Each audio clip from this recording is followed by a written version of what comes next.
Hello दोस्तों, welcome back on आवारा blogs YouTube channel. दोस्तों आज मैं आया हूँ चित्रकूट में और हमारे पीछे आप देख सकते हैं कामदगिरी का टेम्पल। दोस्तों आज की इस वीडियो में हम आपको बताएंगे कि चित्रकूट कैसे आएं, यहाँ पर रहने खाने पीने की व्यवस्था कैसे करें। इसके साथ ही साथ चित्रकूट के कौन से प्लेसेस को सबसे पहले घूमना चाहिए और कहाँ पर कितना खर्चा लगेगा। तो ये सारी इन्फॉर्मेशन आज की इस वीडियो में हम आपको देने वाले हैं। अगर आपको वीडियो पसंद आए तो हमारा यूट्यूब चैनल आवारा ब्लॉग्स को जरूर से जरूर सब्सक्राइब करें। तो चलिए दोस्तों, सबसे पहले बात करते हैं कि यहाँ पर कैसे पहुँचे। तो दोस्तों अगर आप ट्रेन से आने की प्लानिंग कर रहे हैं तो सबसे पहले आपको अपने राज्य से चित्रकूट धाम करवी रेलवे स्टेशन आना होगा। और आपको अपने राज्य से अगर यहाँ तक की कोई भी डायरेक्ट ट्रेन नहीं मिल रही है तो आप Satna railway station, Maihar railway station, Jabalpur railway station, Bhopal railway station या फिर प्रयागराज रेलवे स्टेशन पर उतर सकते हैं। आपको अपने राज्य से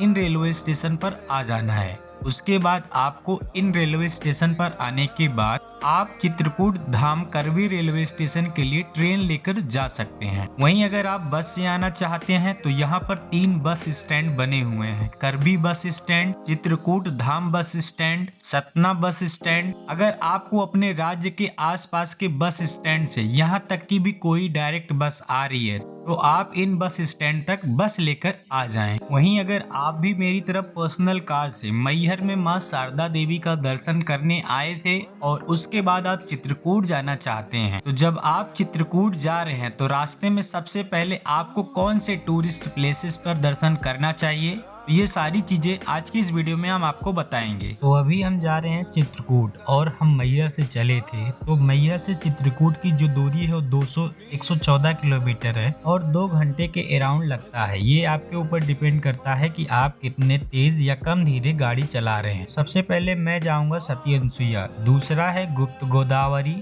तीसरा है राम घाट जाएंगे, चौथा है हनुमान धारा। तो ये हमारा 4 एजेंडा है आज का चित्रकूट घूमने का।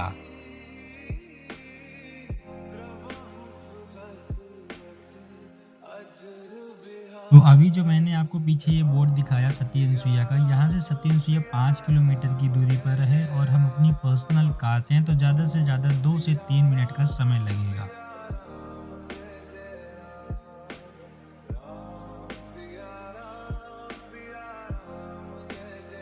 अनसुईया में आने के बाद अगर आपके पास पर्सनल कार है तो आपको इस तरह से 30 रुपए का यहाँ पर पर्ची कटती है। तो आपको इस तरह से टोकन लेना पड़ेगा, जैसा कि आप ये देख सकते हैं।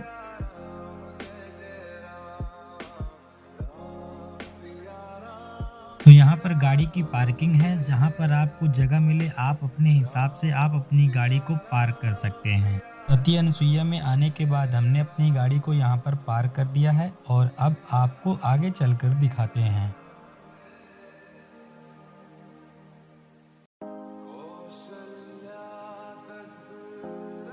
ये जो इतने सारे ऑटो आप यहाँ पर देख रहे हैं, जब आप चित्रकूट से सती अनसुईया की तरफ आते हैं तो आपको शेयरिंग ऑटो वाले 100 रुपए का चार्ज लेते हैं और आपको लाकर सती अनसुईया में यहीं पर ड्रॉप कर देते हैं। यहाँ पर देखने पर ऐसा लग रहा है कि यहाँ पर पुरुषों की अपेक्षा महिलाएं ज्यादा आती हैं, क्योंकि यहाँ पर महिलाओं का क्राउड ही ज्यादा दिख रहा है।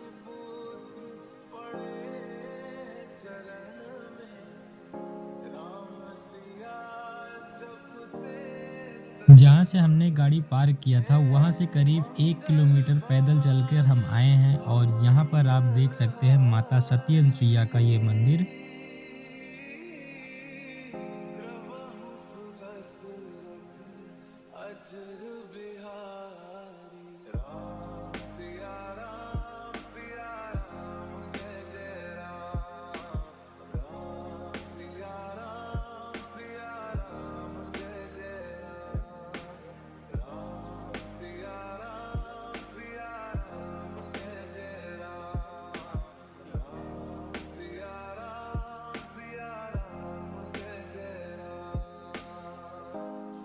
तो ये है मंदाकिनी नदी माता सती अनसुईया मंदिर के जस्ट सामने है, जैसा कि आप ये देख सकते हो। माता सती अनसुईया मंदिर के जस्ट सामने यहाँ पर जूता चप्पल उतारने के बाद आपको मंदिर के अंदर प्रवेश करना है और प्रवेश द्वार यहाँ से आपको लेफ्ट में नजर आएगा। माना जाता है कि पहले ये जगह माता सती अनसुईया का घर हुआ करता था, जहाँ पर वो अपने पति और बच्चों के साथ रहा करती थी। और ये वही जगह है जहाँ पर माता सती अनसुईया ने माता सीता को पति धर्म का ज्ञान दिया था। इसके साथ ही साथ यहाँ पर ये भी मान्यता है कि माता सती अनसुईया की प्रार्थना पर ही यहाँ पर मंदाकिनी नदी की उत्पत्ति हुई थी। माता के मंदिर के सामने से ही मंदाकिनी नदी मंद मंद होकर बहती है, इसीलिए इसका नाम है मंदाकिनी नदी। हिंदी पुराणों में ऐसा कहा जाता है कि जो माता सती अनसुईया माता सीता को पति धर्म का ज्ञान दे रही थी, तब संसार के रचयिता त्रिदेव, जिन्हें त्रिदेव कहा जाता है, ब्रह्मा विष्णु और महेश जी ने माता सती अनसुईया के चरित्र की परीक्षा लेने के लिए साधुओं के भेष में यहाँ पर आए थे। तब संसार के रचयिता त्रिदेव, ब्रह्मा विष्णु और महेश जी ने माता सती अनसुईया के चरित्र की परीक्षा लेने के लिए साधुओं के भेष में यहाँ पर आए थे। और उन्होंने माता सती से कहा, हम आपसे भिक्षा तभी लेंगे जब आप लाज शर्म को त्याग करके हमें अपने हाथों से ये भिक्षा देंगी। तब माता सती अनसुईया ने अपने तप से त्रिदेव के तीनों ऋषियों को नवजात शिशु में बदल दिया था, ताकि वो अपनी लाज शर्म और अस्तित्व छोड़ दें और वो अपनी मर्यादा को उनके सामने भी बनाए रखें, जिससे कि माता सती अनसुईया की मर्यादा भी बनी रहेगी और तीनों बच्चों को, तीनों ऋषियों को भिक्षा भी मिल जाएगी। दोस्तों, इसी कारण यह स्थान बहुत ही ज्यादा पॉपुलर है।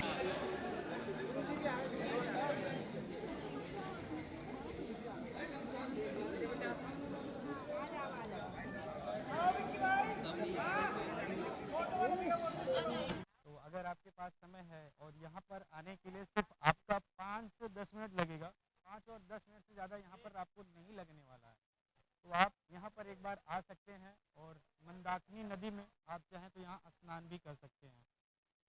सती अनसुईया से गुप्त गोदावरी 15 किलोमीटर है, तो आपको मेन रोड पर 5 किलोमीटर आना पड़ेगा सती अनसुईया से, और उसके बाद आपको राइट लेना पड़ेगा और यहाँ से 10 किलोमीटर की दूरी पर गुप्त गोदावरी स्थित है। एक बार जब आप गुप्त गोदावरी पहुँचते हैं तो यहाँ पर भी आपको 30 रुपए पार्किंग के लिए देना पड़ता है। जैसा कि आप देख सकते हैं, अभी मैं 30 रुपए दे रहा हूँ।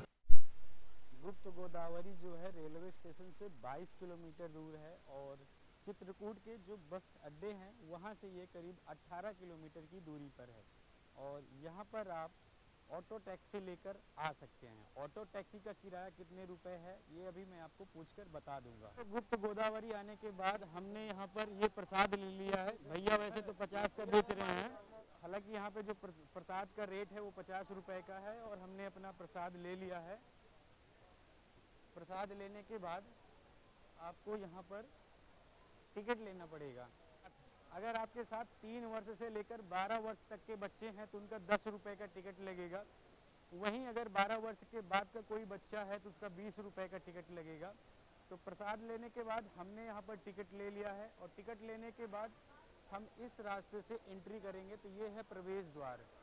यहाँ गुफा में जाने के लिए लोगों की भीड़ लगी हुई है। लोग इतनी भीड़ लगाकर आगे लाइन में खड़े हैं और हमारे पीछे भी लोग लाइन लगाने वाले। गुफा के अंदर लोगों को बारी बारी से भेजा जाता है, क्योंकि गुफा बहुत ही सक्रिय है, इसलिए 10 से 20 लोगों को एक बार में भेजा जाता है। ये पहली गुफा है जिसमें हम अभी जा रहे हैं। तो जैसा कि आप देख सकते हैं, ये बहुत ही संकरी गुफा है, इसमें बहुत ही संभल कर चलना पड़ रहा है। तो ये पहली गुफा है जिस गुफा से लोग आ रहे हैं इस गुफा में। और गुफा में देखो यहाँ पर एक बड़ा सा पत्थर रखा हुआ है जहाँ पर श्री राम तप वगैरह किया करते थे।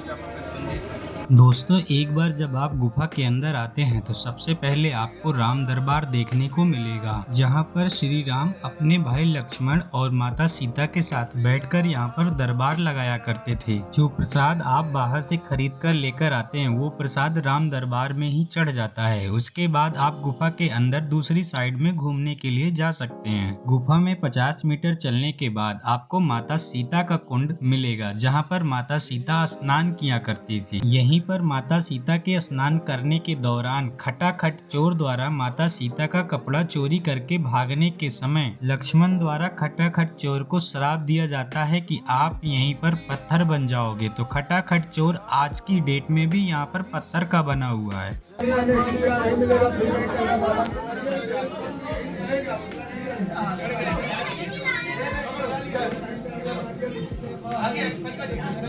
दोस्तों यह खटखटा चोर का मंदिर है। भगवान लक्ष्मण द्वारा उसे श्राप दिया गया था कि जो यहाँ पर भक्त आपके दर्शन करने आएंगे आप भक्तों के मानसिक पाप को खा जाओगे, इसलिए उसे खटखटा चोर का नाम दिया गया है। दोस्तों मंदिर के ऊपर एक पत्थर लटका हुआ है और पत्थर के दोनों तरफ दो छोटे छोटे पत्थर हैं और उसी के बीच में एक छोटा सा पत्थर लटका हुआ है जिसे खटखटा चोर। हमारे पीछे यहाँ पर है गुफा नंबर 1। यहाँ पर माता सीता ने और भगवान श्री राम ने गुफा नंबर 1 में स्नान किया था और गुफा नंबर 1 में ही माता सीता का एक चोर है जो कि कपड़ा चुराने की कोशिश कर रहा था जब वो नहा रही थी। तो गुफा नंबर 1 में ये सारी खूबी है। और अब हम चलते हैं गुफा नंबर 2 में जो पानी वाली गुफा है। तो ये रास्ता जाता है गुफा नंबर 2। पाइप धो के नहीं जाते, कुछ भेंट करके जाना होता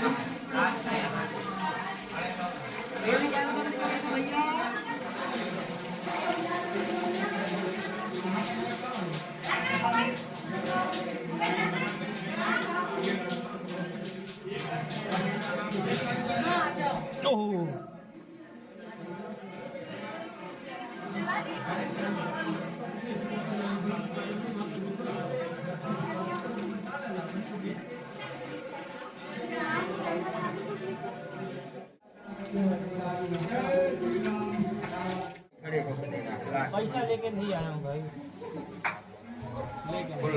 अरे नहीं लेके आया। अपना हाथ में रखो गंगा माता का,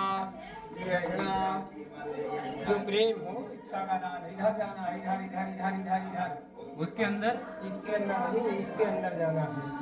हाँ हाँ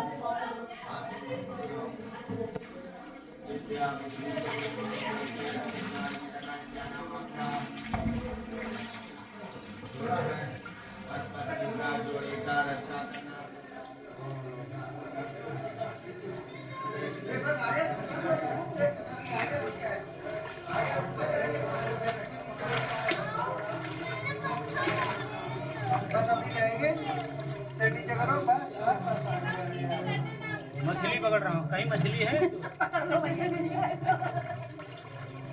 जब हम दूसरी गुफा में गए तो पहले हमारे पैरों को छूने वाला थोड़ा थोड़ा पानी था और जैसे ही हम गुफा के अंदर जाने लगे वैसे ही हमारे गांठ तक पानी आने लग गया। और उसके बाद जैसे ही हम गुफा में थोड़ा और अंदर गए वो पानी कहां से निकला और कहां गायब हो गया कुछ भी पता नहीं चला। इसलिए इसे गुप्त गोदावरी कहा जाता है क्योंकि गुफा में कहां से पानी निकलता है और कहां पर गायब हो जाता है कुछ पता नहीं चलता। गुप्त गोदावरी में बैठे हैं अभी चाय नाश्ते के लिए और पकौड़ी खाने के लिए।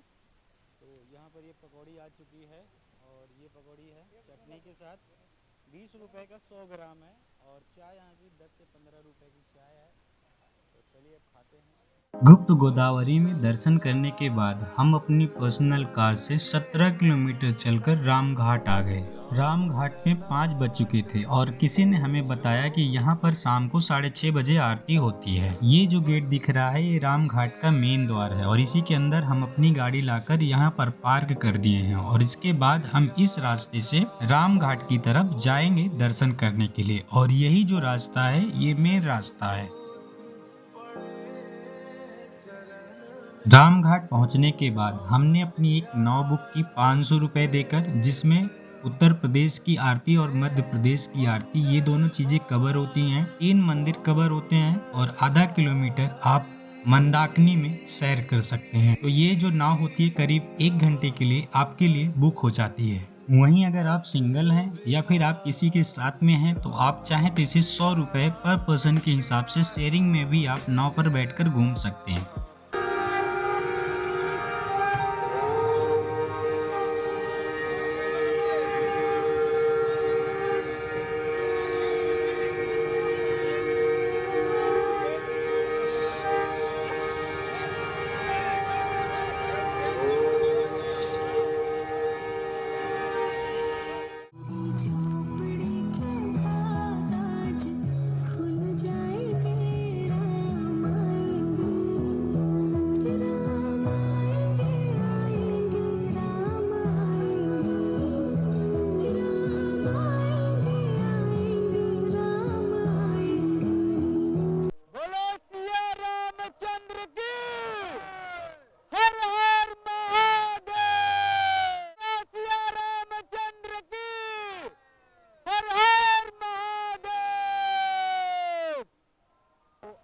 आरती हो रही है, यूपी की आरती अभी भी हो रही है।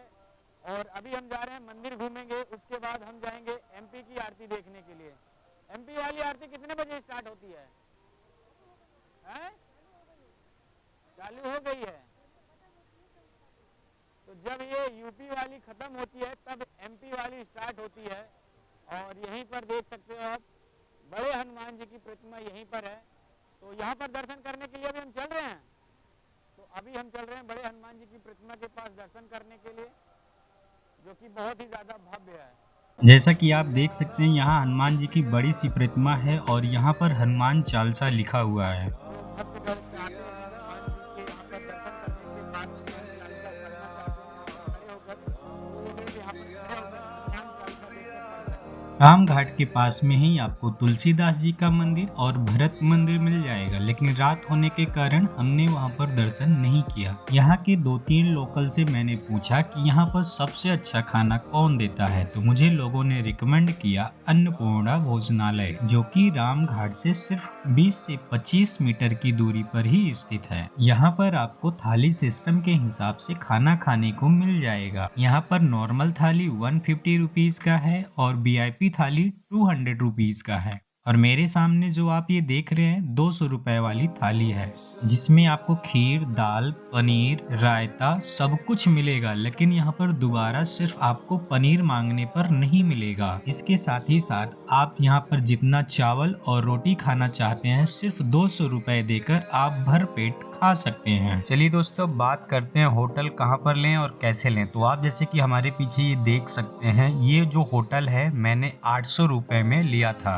इस होटल का जो मालिक था वो 1000 रुपए हमसे मांग रहा था, लेकिन वो भी ब्राह्मण होने की वजह से और मैं भी ब्राह्मण होने की वजह से मुझे डिस्काउंट मिल गया। 800 रुपए में मुझे ये रूम मिल गया, जिसमें हम अपने 4 दोस्तों के साथ बड़े आसानी के साथ सो सकते हैं। दोस्तों, इस तरह से दिखता है यहाँ का ये टॉयलेट है और ये बाथरूम है। और इसके ऊपर जैसा कि आप देख सकते हैं गीजर भी लगा हुआ है। तो इनका इस तरह से ये एरिया जो है दिखता है। दोस्तों, अगर आपको ये होटल पसंद आया हो तो इस होटल का नाम है लखन कुटीर और ये होटल राम घाट से करीब 1 किलोमीटर की दूरी पर है। जब आप कामता नाथ की तरफ जा रहे हैं और यहाँ से कामता नाथ से 300 मीटर की दूरी पर है, मेन रोड पर ही ये होटल अवेलेबल है। और यहाँ पर इनका ये गेट लगा हुआ है, इसमें नंबर भी अवेलेबल है। अगर आपको पसंद आया हो, 1000 रुपए में अगर आप लेना चाहते हैं 4 लोगों के लिए, तो आप यहाँ पर ले सकते हैं। दोस्तों, कामतगिरी को ही कामता नाथ बोला जाता है और ये हमारे होटल से सिर्फ 300 मीटर दूरी पर था। तो आप जिसके यहाँ से प्रसाद लेते हैं उसी के यहाँ आप अपनी गाड़ी को पार्क कर सकते हैं। मेन रास्ते पर ही गाड़ी पार्क करने के बाद आपको अंदर 600 मीटर करीब 700 मीटर पैदल चलना होता है, फिर जाके आप कामता नाथ मंदिर पहुँचते हैं। दोस्तों, यहाँ पर जो प्रसाद है वो 2 रेट में बिकता है, एक 150 रुपए का, एक 100 रुपए का। तो आप जो मेरे पास ये देख रहे हैं ये 100 रुपए वाला प्रसाद है। अगर आप रामघाट से टैक्सी लेकर आना चाहते हैं, ऑटो रिक्शा लेना चाहते हैं, तो आपको 20 रुपए पर पर्सन के हिसाब से मिल जाएगा, जो कि आपको कामता नाथ लाकर छोड़ देगी।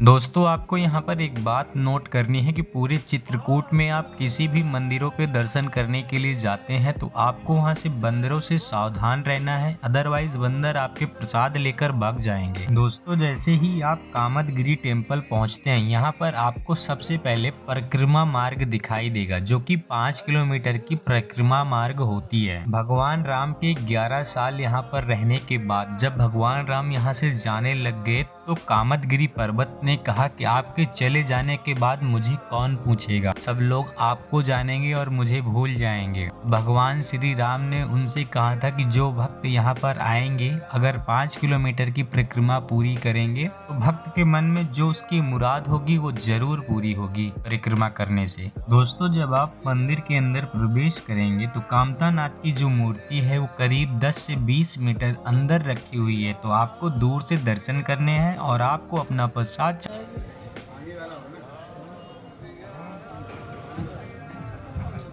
दोस्तों, कामतगिरी का दर्शन करने के बाद हम चित्रकूट के फ्लाईओवर पर चढ़कर हनुमान धारा के लिए निकल जाते हैं, जो कि कामतगिरी से 4 किलोमीटर की दूरी पर स्थित है। यहाँ पर पहुँचने के बाद पता लगता है कि हनुमान धारा जाने के लिए 2 रास्ते हैं, एक रोपवे का रास्ता है, एक बाई कार का रास्ता है और आप जिसके यहाँ से प्रसाद लेते हैं उसी के यहाँ आपको अपनी गाड़ी खड़ी करनी होती है। फिर हमने वहाँ पर बोलेरो हायर किया जो कि 500 रुपए 4 लोगों के लिए ले रहे थे। वहीं अगर आप 7 लोग जाते तब भी आपसे 500 रुपए का ही चार्ज लिया जाता। हम जैसे टूरिस्ट लोग जैसे ही हनुमान धारा पहुँचते हैं तो हमें लगता है कि जो टैक्सी वाले हैं वो हमें बेवकूफ बना रहे हैं, लेकिन जब हम रास्ते में आगे गए तो हमें करीब 1.5 किलोमीटर की ऑफ रोडिंग दिखाई दी, जो कि वहां पर अपनी पर्सनल कार ले जाना असंभव था। इसलिए मैं आपको पर्सनली रिकमेंड करता हूं कि आप अपने पर्सनल कार से हनुमान धारा ना जाएं। टैक्सी वाले आपको 20 से 25 मिनट में 5 किलोमीटर को दूरी को कवर करने के बाद आपको हनुमान धारा ले जाकर छोड़ देंगे और सबसे पहले आपको वहां पर सीता रसोई दिखाई देगा। उसके बाद सीता रसोई गांव में आपको कुछ भी नहीं लेना, किसी भी प्रकार का कोई प्रसाद नहीं लेना और उसके बाद आपको करीब 200 सीढ़ियां नीचे उतरनी होती हैं।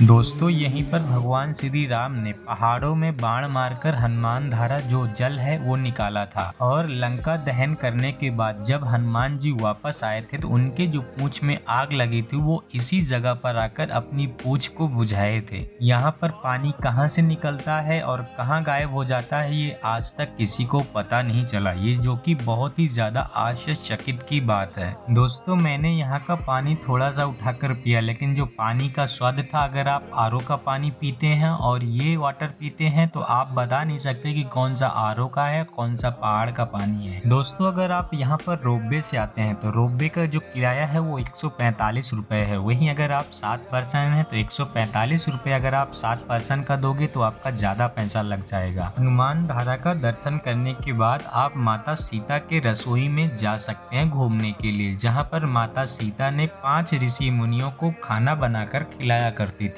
और इस मंदिर के रहने वाले पुजारी आपसे कुछ भेंट करने के लिए बोलेंगे। जगह जगह पर आपको बोलेंगे कि आप यहाँ पर दक्षिणा चढ़ा दो, तो आपके पास अगर पैसे हैं तो चढ़ा दो, अदरवाइज आपके पास पैसे नहीं है तो आप उन्हें अवॉइड करो, सिर्फ दर्शन करो और यहाँ से चलते बनो। फाइनली यहाँ पर खत्म होता है चित्रकूट का टूर। जिन्होंने यहाँ तक आकर पूरी वीडियो को देखा उनको बहुत बहुत धन्यवाद। प्लीज वीडियो को लाइक करें, शेयर करें, सब्सक्राइब करें।